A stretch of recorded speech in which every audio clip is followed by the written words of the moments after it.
देशाचं पावसाळी संसदीय अधिवेशन सुरू पुढच्या आठवड्यामध्ये ऑपरेशन सिंदूरवर चर्चा मोदी ब्रिटन दौऱ्यावरून परतल्यावर चर्चा ऊर्जा सुरक्षेसाठी देशाची योग्य पावलं रशियावरील नव्या निर्बंधानंतर भारताची स्पष्ट भूमिका ऊर्जा सुरक्षेला देश सर्वोच्च प्राधान्य देतो परराष्ट्र सचिव विक्रम मिस्री यांचं वक्तव्य लाडक्या बहिणींना जुलै अखेर अनुदान लाडकी बहीण योजनेला 1 वर्ष पूर्ण जुलैचा हप्ता महिन्याच्या शेवटी मिळण्याची शक्यता ऑगस्टच्या 5 तारखेपर्यंत पैसे खात्यात होणार जमा देशात सायबर गुन्हेगारीत वाढ जवळपास 206% सायबर गुन्हे वाढले नागरिकांची 22,845 रुपयांपेक्षा अधिकची फसवणूक केंद्र सरकारकडून लोकसभेत आकडेवारी जाहीर कोकणात आज अतिमुसळधार पावसाचा अंदाज रायगड रत्नागिरी सिंधुदुर्ग जिल्ह्याला अलर्ट रायगड रत्नागिरी सिंधुदुर्ग जिल्ह्याला अलर्ट जारी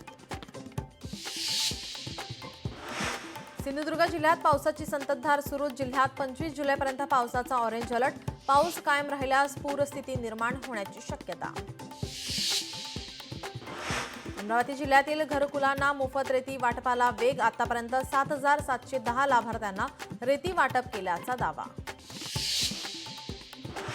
मुंबई विमानतळावर 7.25 कोटींचे ड्रग्ज जप्त 4 विविध कारवाई पोलिसांनी 4 जणांना केलं अटक प्रवाशांकडून 610 ग्रॅम हायड्रोपोलिक गांजा केला जप्त सोलापूर पुणे महामार्गावरील कोंडीजवळ अपघात ट्रक आणि कारची धडक कारमधील दोघांचा मृत्यू ट्रकचा ताबा सुटल्याने अपघात